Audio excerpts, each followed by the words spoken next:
O Máscara é um dos filmes mais icônicos de 1990. Sendo um sucesso inesperado e conquistando fama com grande parcela de público e rendendo até mesmo uma série animada. O Máscara foi um marco completo para o cinema de entretenimento na época. Além de ter conquistado milhões nas bilheterias, o filme catapultou a carreira do Jim Carrey e da Cameron Diaz para diversas outras produções, e contribuiu com o grande talento de Jim Carrey para a comédia e caricatura. O clássico também possui sua cota de curiosidades e bastidores que poderiam ter mudado todo o resultado final do filme. Então confira agora nesse vídeo algumas curiosidades sobre o Máscara de 1994.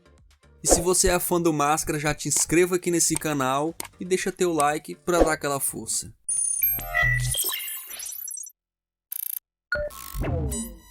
Esse filme foi dirigido por Chuck Russell, que também já dirigiu A Hora do Pesadelo de 1987, A Bolha Assassina de 88 e Eu Sou a Fúria de 2016, entre alguns outros. O Máscara é uma adaptação de quadrinhos publicado pela Dark Horse. O personagem foi criado por Mike Richardson em 1982, mas a história é bem diferente da apresentada no filme. Bom, nos quadrinhos a máscara era um artefato voodoo que dava ao seu portador poderes mágicos, permitindo que ele realizasse todos os seus desejos. Mas depois de realizar as vontades do seu dono, a máscara começava a controlar suas ações e a destruir sua vida. Bom, o Big Head, como era conhecido quem usava a máscara, se tornava violento, sombrio, e geralmente a história terminava com a morte do protagonista, com um novo personagem encontrando a máscara. A HQ foi até descontinuada depois de algum tempo. Na primeira versão do roteiro, muito do filme estava planejado em seguir essa mesma linha da HQ e criar uma obra soturna de terror. Porém, no meio do processo, o diretor Chuck Russell desistiu dessa ideia e resolveu seguir uma linha totalmente diferente. Isso por ele ter ficado impressionado com o talento de Jim Carrey. Sendo assim, o filme todo foi reescrito para ser uma comédia. Na época, Jim Carrey, como estava começando sua carreira como ator de comédia, ele cobrava bem barato por suas participações em filmes. Só para você ter uma ideia, o seu salário em O Máscara foi de aproximadamente $450 mil, o que é um valor considerado muito pequeno se comparado aos 7 milhões que ele exigiu na produção seguinte, que foi Debi Lloyd. A quantia foi bem menor por conta do azar de Jim Carrey ter assinado a papelada do contrato antes do sucesso de Ace Ventura, que estreou um pouco antes. Se você reparar bem, vai perceber que Jim Carrey não costuma trabalhar muito em sequências. Bom, segundo ele, ele diz que a atuação para ele é muito mais do que simplesmente entrar em cena e receber por isso. Ele precisa de um desafio, e geralmente reprisar um papel não é um desafio. Por conta disso, ele recusou voltar ao segundo filme mesmo com a proposta de $10 milhões, o que é mais de 20 vezes do que ele ganhou no primeiro filme. Então, no lugar da continuação, os estúdios resolveram apostar em O Filho do Máscara, que é considerada uma das piores sequências já feitas de todos os tempos.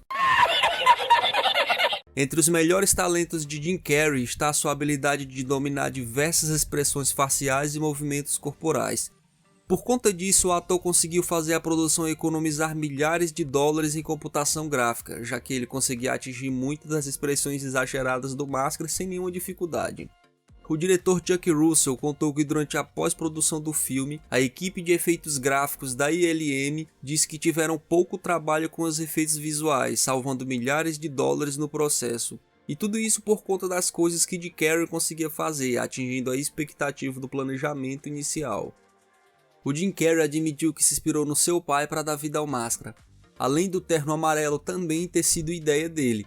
Quando iniciou sua carreira como comediante, Jim Carrey pediu que sua mãe lhe fizesse um terno amarelo para que o público desse risada dele antes mesmo dele falar qualquer palavra. Bom, a ideia combinou tanto com o personagem que o traje foi levado para o filme e também para os quadrinhos.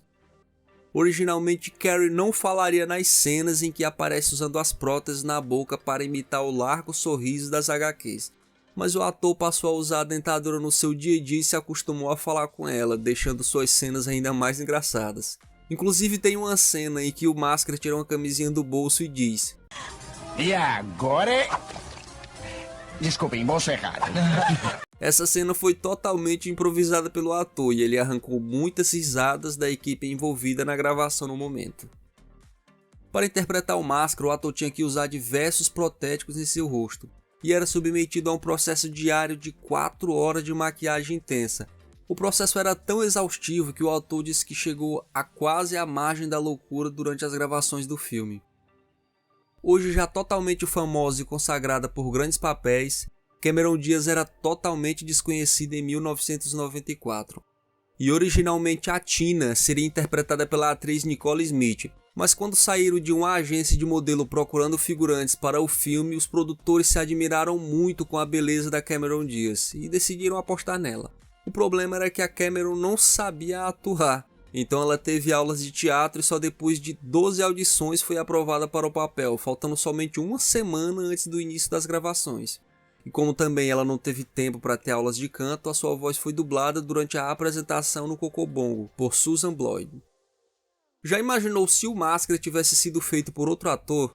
Então, em alguns estágios anteriores da produção, Nicolas Cage estava muito próximo de conquistar o papel. Além dele, Matthew Broderick também estava cotado para viver o Stanley Ipkiss. Apesar de eles serem atores caricatos, dificilmente iriam entregar o mesmo resultado que Carrey conseguiu.